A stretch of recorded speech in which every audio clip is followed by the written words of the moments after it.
Shalom. Silakan duduk Bapak Ibu. Selamat Paskah. Kita merayakan hari ini kebangkitan Tuhan Yesus. Haleluya. Ya, Pesak atau Passover. Ya. Nah, kehidupan Kristus adalah contoh teladan dalam kehidupan saya, Bapak Ibu Saudara. Amin. Kalau kita belajar dari perjanjian lama, orang Israel bisa keluar dari tanah Mesir, dari perbudakan di Mesir, ya mereka harus mengorbankan domba, lalu darahnya dilabur atau ditaruh di pintu, ya. Lalu kemudian mereka harus packing barang-barang mereka makan dengan terburu-buru, dan kemudian mereka keluar dari tanah Mesir. Dan setiap rumah yang ada tanda darah itu tidak dibinasakan. Amin. Nah, kita bersyukur ketika kita percaya Yesus Kristus Tuhan, ada tanda darah dalam kehidupan kita. Berarti kita tidak lagi dibinasakan. Saya tidak setuju dengan teologi yang berkata bahwa Tuhan ada yang memilih untuk diselamatkan, ada memilih untuk dibinasakan. Oh tidak, Tuhan itu cinta semua orang. Amin. Kalaupun ada satu orang yang berdosa saja di muka bumi ini, dia pasti akan datang untuk menebusnya. Ada perumpamaan, ada 100 ekor domba, betul kan? Satu tersesat, yang 99 ditinggalkan, yang satu ini dicarinya sampai ketemu. Ada perumpamaan dirham yang hilang, dicari sampai ketemu.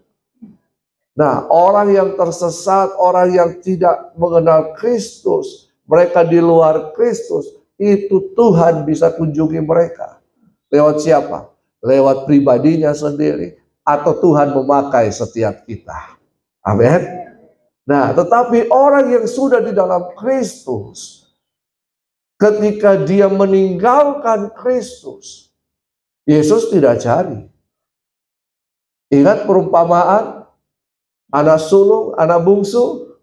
Ketika anak bungsu mengambil harta warisannya, dia pergi berfoya-foya.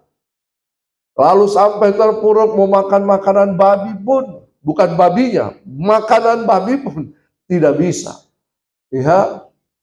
Tapi kemudian apakah Bapa mencarinya? Tidak. Bapa menunggunya. Jadi kalau orang Kristen, orang yang sudah percaya Yesus, lari meninggalkan Yesus, Bapa menunggu. Menunggu untuk apa? Kembali. Ketika anak bungsu ini mengambil keputusan untuk kembali, apa yang terjadi? Ketika dari jauh sang bapa melihat anak itu kembali, sang bapa berlari mendapati anak itu dan memeluknya. Betul? Tuhan tidak pernah membuang manusia. Katakan kiri kanan, Tuhan tidak pernah membuang saya. Yesus mengasihi saya dan juga kamu. Ya, kembali. Ini dia. Jadi Kristus atau Tuhan atau Allah Bapa tidak pernah merancangkan manusia untuk binasa. Yang binasa itu adalah iblis, betul kan? Iblis yang nantinya neraka itu tidak diciptakan untuk manusia. Demikian juga surga. Surga itu tempat kediaman Allah. Neraka tidak diciptakan untuk manusia. Neraka diciptakan untuk iblis dan antek-anteknya. Ketika Lucifer dibuang dari surga, dia membawa sepertiga malaikat yang ada di surga. Sampai hari ini, jumlah iblis tidak pernah bertambah. Karena iblis tidak pernah kawin, menikah, menghasilkan anak. Tidak. Tetapi kemudian kenapa banyak kejahatan? Karena manusia ingin menjadi seperti iblis. Betul kan? Manusia ingin menjadi seperti iblis. Manusia memutuskan untuk membinasakan dirinya. Tapi karena begitu besar kasih Allah akan dunia ini, sehingga dikaruniakan anaknya yang tunggal, supaya barang siapa yang percaya kepadanya tidak binasa, melainkan beroleh hidup yang kekal. Kalau kita terus bertumbuh dalam pengenalan, apa itu hidup kekal kata firman Tuhan? Nanti baca di Yohanes 17. Hidup kekal adalah mengenal Kristus. Itu kehidupan kekal. Kehidupan kekal tidak dinyatakan lewat perbuatan-perbuatan kita. Lalu kemudian perbuatan-perbuatan kita yang membawa kita kepada kehidupan kekal. Keselamatan tidak ditentukan oleh perbuatan kita. Keselamatan adalah anugerah Kristus di kayu salib. Betul kan? Dia yang telah mati untuk kita. Bapa mengaruniakan anaknya Yesus Kristus. Yesus masuk ke dalam dunia. Dia mengerjakan tugas dan tanggung jawabnya kepada Bapa. Melakukan kehendak-kehendak Allah. Dia memberitakan Injil kerajaan Allah. Tapi kemudian dia mati di kayu salib. Untuk siapa? Untuk menebus dosa saya dan saudara. Betul kan? Jadi keselamatan itu tidak bisa dibeli oleh perbuatan. Keselamatan tidak bisa dibeli oleh uang kita. Keselamatan tidak bisa dibeli oleh pelayanan kita. Wah, tapi keselamatan adalah anugerah kepada manusia. Ketika kita percaya, maka keselamatan kita terima. Amin. Nah, ini dia. Minggu lalu saya bicara tentang benih. Minggu ini saya akan sambung tentang benih. Yesus sudah mengajarkan tentang benih yang luar biasa. Bapa mengaruniakan Kristus Yesus kepada manusia. Itu adalah benih. Ketika benih itu ditanam, mati, maka benih itu menghasilkan kehidupan. Kehidupan siapa? Kehidupan saya, Bapak, Ibu, Saudara. Amin. Karena upah dosa adalah maut. Tapi karena ada benih kehidupan yang diberikan dan benih itu bertumbuh, maka saya diselamatkan. Bapak Ibu diselamatkan. Setiap orang yang percaya mengalami keselamatan yang daripada Tuhan. Coba kita lihat bersama. Kita hari ini berbicara tentang keajaiban benih. Ya, bahwa benih itu ajaib. Minggu lalu benih itu kecil tapi hebat. Ya, ada kedahsyatan benih. Hari ini kita belajar tentang keajaiban benih. Ya. Nah, kalau pelajaran-pelajaran benih, Bapak Ibu bisa lihat nanti di YouTube ya. Di YouTube saya ada banyak pengajaran tentang benih di situ. Nah, supaya kita tidak ketinggalan, kita terus belajar. Ya, saya khotbah di Glow Daya, saya mengajar tentang benih. Ya, lalu kemudian di sini saya ngajar tentang benih. Bapak Ibu bisa dengarkan yang di Dayak sana supaya bisa berkesinambungan. Oke, keajaiban benih, katakan keajaiban benih. Nah, ada kehidupan di dalam benih. Ini adalah keajaiban. Dalam sebuah biji atau benih ada kehidupan. Kita anggap kita makan mangga, lalu kita buang biji mangganya sembarangan, kita anggap itu sudah tidak ada, betul kan? Tapi ternyata di dalam benih itu ada kehidupan. Nah, coba kita lihat. Di dalam Yesus ada kehidupan. Di dalam kematian Yesus ada kehidupan. Yohanes 12 ayat 23 sampai 24. Yohanes 12 ayat 23 sampai 24. Tetapi Yesus menjawab mereka, katanya, telah tiba saatnya Anak Manusia dimuliakan. Apa pengertian dimuliakan ini? Bukan karena kita memuji Tuhan, menyembah Tuhan, Yesus kemudian dinyatakan di ayat ini dia dimuliakan. Tidak. Dia disalibkan. Aha. Salib berbicara kemuliaan. Kenapa? Karena di salib itu Tuhan telah mengembalikan manusia kepada tujuan awal penciptaan manusia. Apa tujuan awal penciptaan manusia? Kejadian 1 ayat 26. Baiklah kita menciptakan manusia menurut gambar dan rupa kita. Gambar dan rupa ini berbicara keserupaan. Tuhan mau supaya manusia bisa menjadi serupa dengan Dia. Ku mau sepertimu, Yesus, disempurnakan selalu. Nah, dalam keserupaan itu, maka manusia bisa berkuasa. Berkuasa artinya memerintah bumi ini, memerintah ciptaan Tuhan. Memerintah ini berbicara tentang melayani dan mengelola.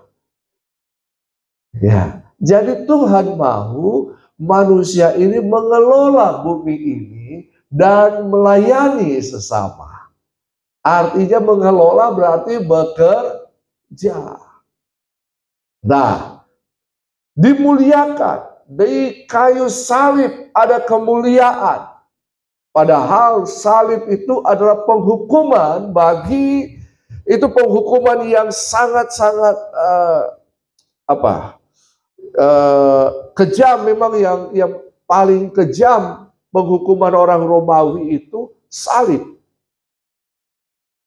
Tetapi Yesus mempergunakan itu supaya kita yang harusnya mati karena kekejaman dosa, kita diperbudak oleh dosa, kita dimuliakan.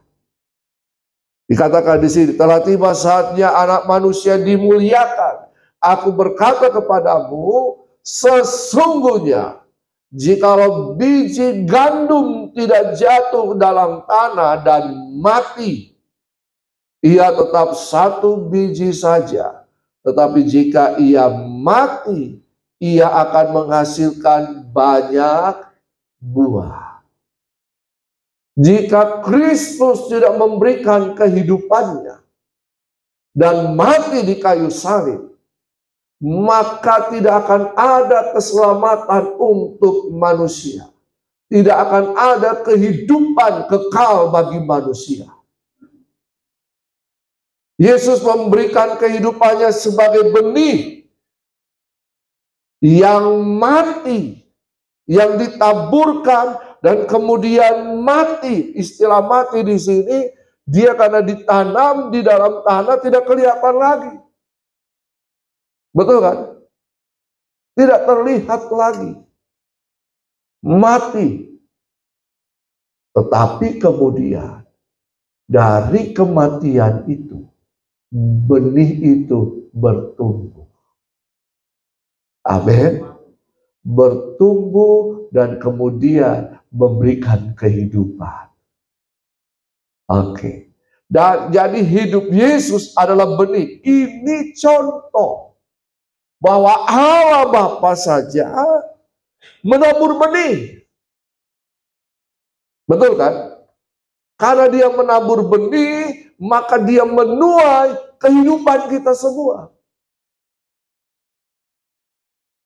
Kalau Allah Bapa tidak menabur benih Yesus Kristus, dia tidak menuai kehidupan. Betul kan? walaupun dia Allah. Nah, jadi di dalam benih itu mengandung kehidupan. Benih yang kecil bisa memberikan pertumbuhan bagi, nah ini rahasianya. Benih itu bisa menghidupkan dirinya sendiri. Ketika kita tabur benih, kita tanam biji, maka di dalam biji itu seperti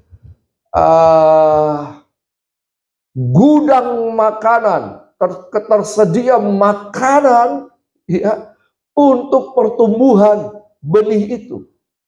Jadi Tuhan sudah menciptakan begitu rupa biji, misalnya biji mangga yang kecilnya seperti ini.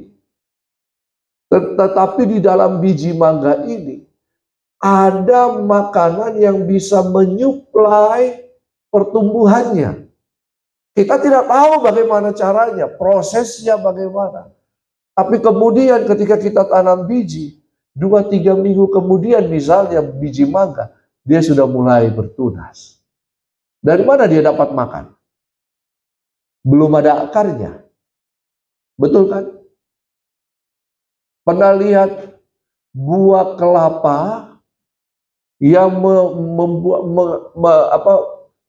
mengeluarkan tunas? Pernah? Yang kemudian dibuat kerajinan itu, toh?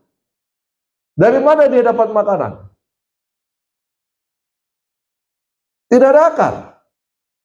Bagaimana dia dapat makanan untuk bisa menumbuhkan tunas itu? Dari dalam dirinya. Jadi, kalau kita menabur benih, sudah, kita harus percaya bahwa benih itu akan bertumbuh. Amin. Nah, jadi di dalam benih itu ketika dia bertumbuh, benih yang kecil itu mempunyai potensi yang besar. Dia akan menghasilkan banyak buah. Bahkan dalam perumpamaan yang Yesus berikan, dengan apakah kerajaan Allah itu diumpamakan? Diumpamakan dengan biji sesawi yang ditabur, yang ditanam, kemudian biji ini bertumbuh dan kurang lebih tingginya seperti ini, bertumbuh dan menghasilkan carang-carang, ranting-ranting. Dan ranting-ranting ini adalah tempat tinggal atau tempat berteduhnya burung-burung. Selain menghasilkan buah, benih kita juga bisa memberikan perlindungan. Amin. Perlindungan untuk siapa? Untuk diri kita dan juga untuk banyak orang.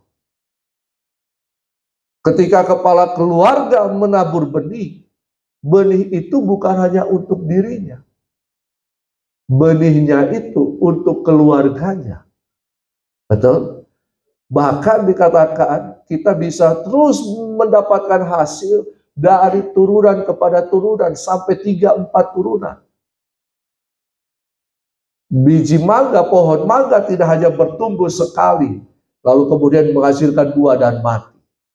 Tapi kita bisa menikmati sampai beberapa turunan ke bawah, betul kan? Sama durian dan sebagainya.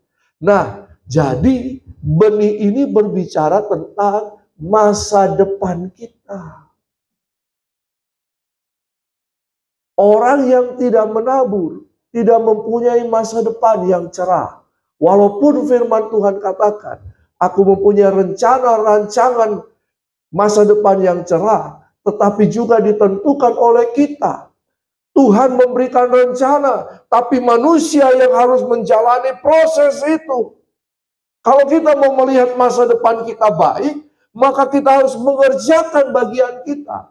Apa mengerjakan bagian kita? Satu, tetap percaya kepada Yesus. Itu jelas. Itu harus. Yang kedua, kita harus tetap terhubung dengan Dia lewat firman Tuhan. Tetapi kemudian, keselamatan itu tidak hanya berbicara kehidupan kekal, keselamatan itu harus dikerjakan dengan cara melakukan pekerjaan baik. Benih di dalamnya termasuk apa? Melakukan pekerjaan baik. Betul kan? Benih di dalamnya termasuk apa?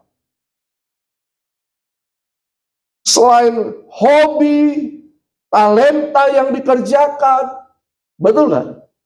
Apalagi benih keuangan juga. Kalau kita mau menuai A, kita harus menabur A.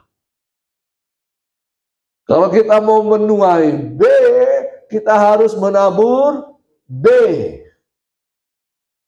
Karena Allah Bapa ingin menyelamatkan kita dan menuai kehidupan, maka yang ditabur adalah Yesus Kristus. Betul kan? Iya. Ini firman Tuhan. Lanjut. Nah, jadi ketika kita percaya kepada Yesus Kristus, di dalam kehidupan kita ada benih ilahi. Katakan benih ilahi. 1 Yohanes 3 ayat 9. Setiap orang yang lahir dari Allah tidak berbuat dosa. Betul? Amin. Kenyataannya, jatuh bangun aku dalam dosa. Di gereja bertobat. Senin, Selasa, Rabu, Kamis, Jumat, kumat. Sabtu, doa puasa mempersiapkan pelayanan hari Minggu. Kudus. Oh glory.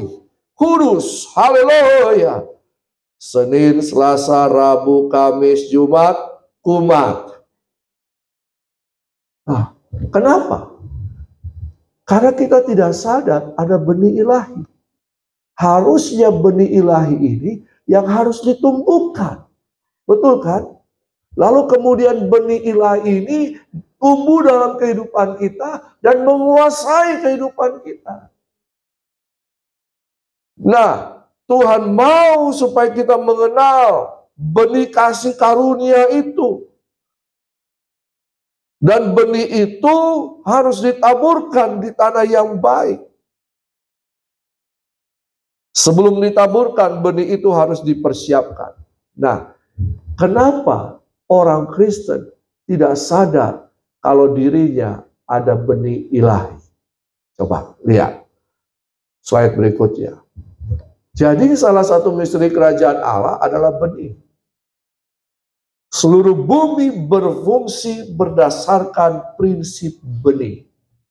Jadi suatu kali teman saya melihat suatu tayangan di Discovery Channel. Dia bilang begini, waktu itu dia lihat ada satu film apa begitu, tanah itu hijau. Oh, banyak tumbuhan di situ, menghasilkan. Tapi kemudian ditebang semua, dan kemudian kayunya diambil, semua diambil, dan tidak ditanami kembali. Apa jadinya tanah itu? Tanah itu gersang. Nah, jadi ini prinsip Alkitab.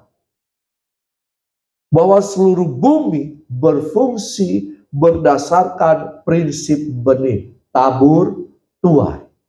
Tabur, tuai. Tabur, tuai. Tanpa benih mustahil kita dapat mempertahankan kehidupan. Yang ada kita hanya mau mengambil hasil panen orang lain. Itu namanya pencuri. Ya. Nah, jadi begini, ketika Tuhan ingin memberkati kita, ini prinsipnya.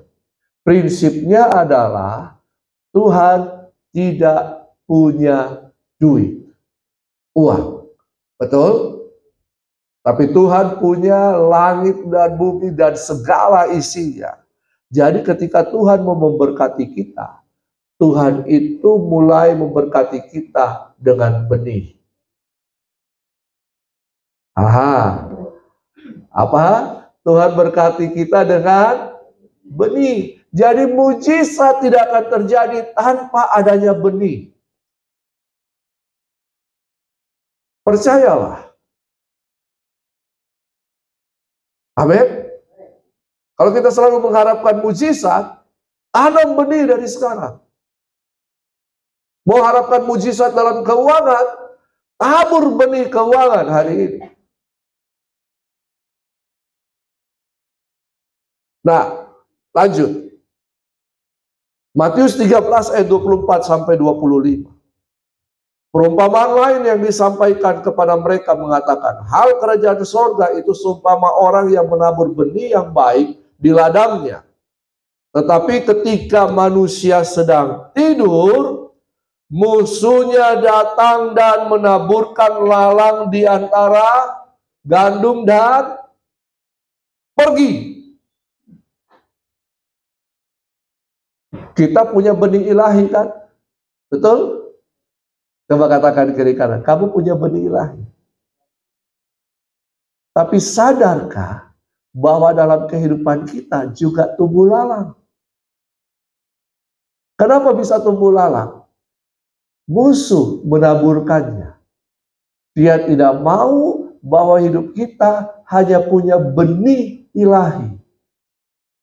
Gandum itu. Tapi dia juga tanamkan benih yang lain, lalang. Jadi dalam kehidupan saya dan Bapak Ibu, ada dua benih. Benih ilahi dan benih iblis. Benih ilahi, benih kehidupan. Dan benih lalang. Nah, kita sering berfokus kepada benih lalang. Apa itu benih lalang? Coba slide berikutnya. Masalah yang dihadapi sebagian besar dari kita adalah ketika kita mempunyai benih dan rumput liar atau lalang di dalam diri kita. Kita sadar dan kita sering berfokus hanya kepada rumput liar itu atau lalang. Apa itu? Kelemahan dan perbuatan daging. Iya kan? Kita lebih mengutamakan itu kan. Keinginan daging lebih enak daripada keinginan roh. Sehingga kita bisa terus mengerjakan perbuatan-perbuatan daging. Daripada benih, potensi, karunia, talenta yang dikerjakan. Potensi itu kemampuan yang terpendam. Apa kemampuan yang kita miliki? Talenta, hobi. Itu bisa jadi duit. Betul kan? Nah, itu sudah ditanamkan Tuhan dalam kehidupan kita. Tapi kita selalu berbicara tentang kelemahan. Aduh, ayo berdoa. Aduh, saya kemarin masih berbuat dosa. Ayo melayani Tuhan. Aduh, saya belum layak. Sampai kapan? Iya kan? Kita selalu berkutat dengan kelemahan kita. Dosa. Jatuh bangun di dalam dosa. Faktanya, Tuhan menciptakan kita, tubuh kita, hidup kita, untuk menyimpan benih. Ketika kita diberikan nafas kehidupan, Tuhan sudah memberikan benih. Ini ulang-ulang saya katakan. Apa? Salah satunya, intelektual, kepintaran, hikmat, talenta, kemampuan Tuhan. Jadi sekarang mulai tinggalkan fokus kita kepada lalang. Kalau kita sudah di dalam Yesus, Yesus sudah menebus kita, mari kerjakan tujuan-tujuan Tuhan dalam kehidupan saya dan Bapak Ibu. Supaya kita bisa menghasilkan. Amin. Nah, Tuhan pasti akan mengangkat setiap tanaman atau lalang-lalang yang tidak ditanam oleh Tuhan. Ya, lanjut. Sisa 2 slide lagi. Jadi tujuan kita, kehendak Tuhan dalam kehidupan kita apa? mengembangkan benih itu. Oke, tadi saya bicara tentang benih rohani, kita diselamatkan. Sekarang saya akan masuk dalam benih jasmani. 2 Korintus 9 ayat 6 dan 10. Camkanlah ini. Orang yang menabur sedikit akan menuai sedikit juga. Dan orang yang menabur banyak akan menuai. Stop, kita sampai di sini. Saudara mau tuaian banyak?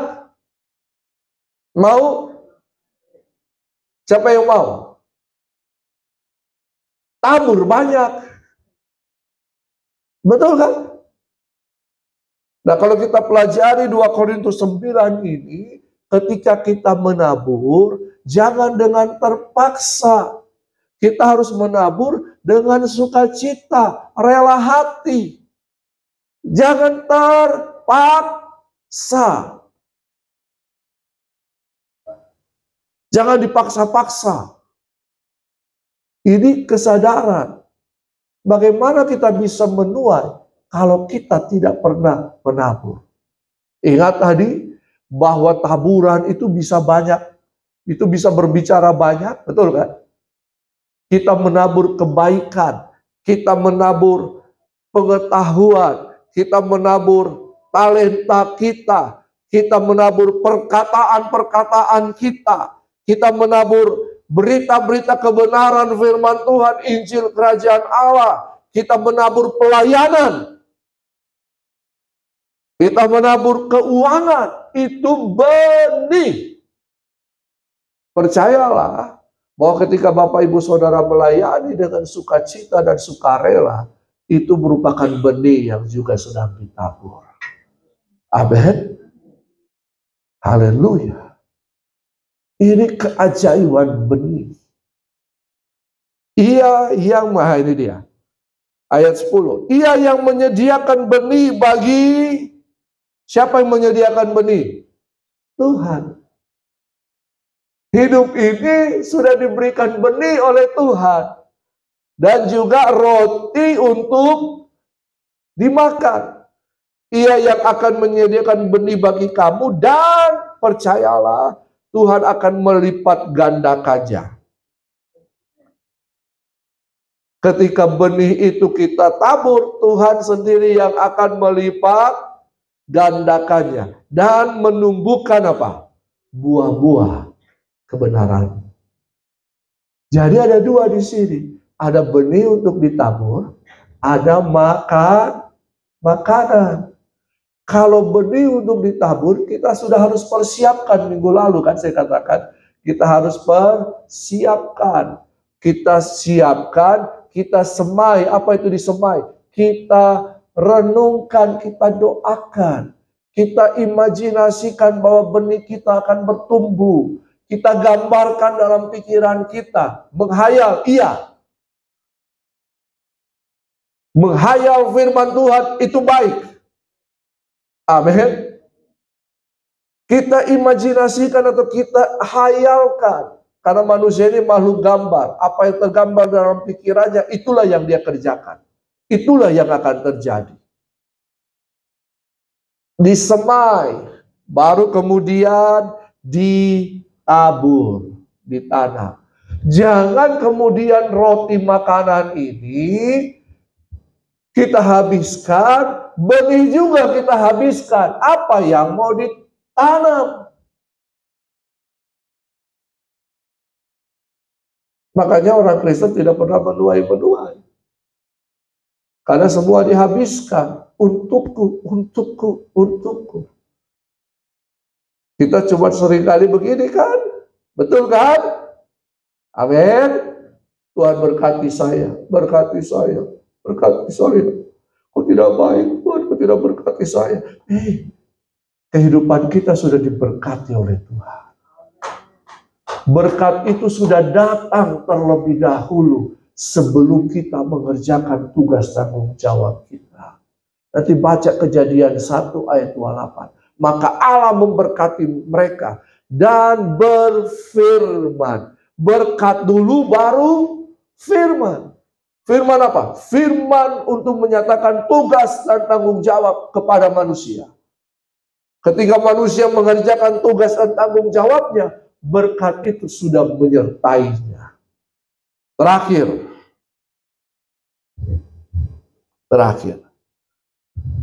Keajaiban ada pada benihmu, bukan pada benih orang lain.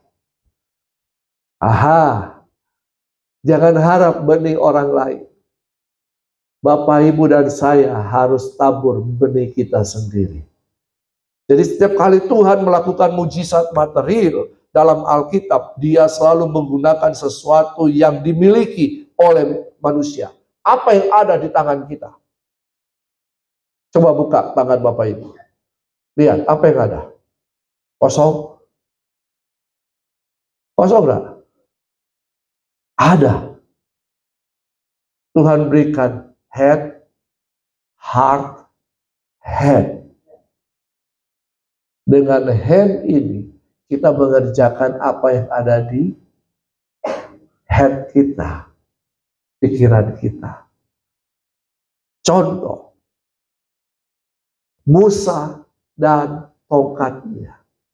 Tongkat Musa sudah menyertai Musa dalam tahun-tahun kehidupannya. Dia 40 tahun di Mesir sebagai anak Firaun. Dia 40 tahun di padang pengembalaan. Di padang pengembalaan dia dengan tongkatnya dia bertemu dengan lalang yang tidak terbakar, yang bernyala. Dengan tongkatnya dia membelah laut Teberau. Tongkat itu adalah benih.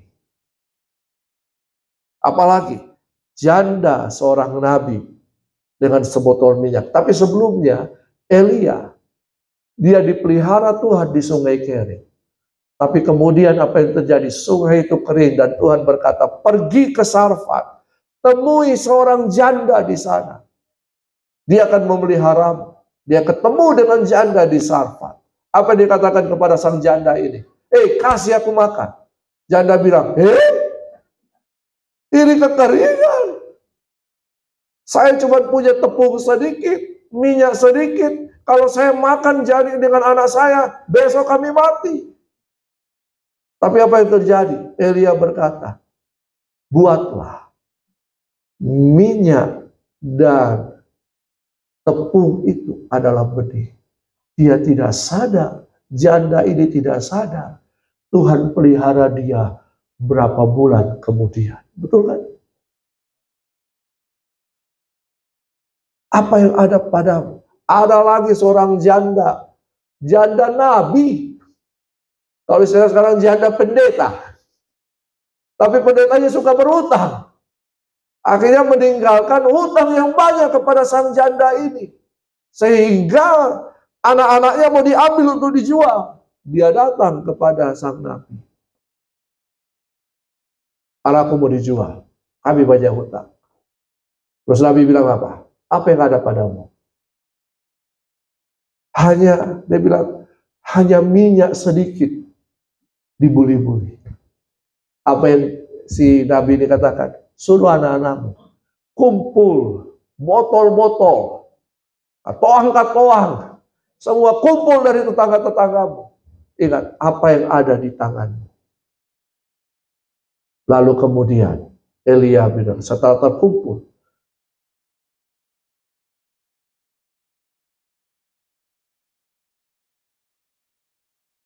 berapa banyak botol katoang yang ada, penuh semua. Tinggal satu, terakhir. Tinggal satu itu. Setelah itu selesai. Apa yang ada padamu? Apalagi Yesus dan air dalam tempayan. Ingat kisah ini kan? Perkawinan di Kana kan? Air saja. Ini benih. Ketika benih ini diserahkan kepada Yesus, apa yang terjadi? Orang menikmati pesta itu dengan luar biasa. Seharusnya di sana berlaku anggur yang terbaik dulu, lalu kemudian orang mulai mabuk, baru anggur yang tidak baik disiapkan. Tapi ini dari awal sampai akhir, anggurnya enak semua. Apa yang ada padamu? Ingat peristiwa 5 roti 2 ekor ikan? Apa yang ada padamu? Tapi coba 5 roti dan 2 ekor ikan itu, ini bukan ikan paus Bapak Ibu.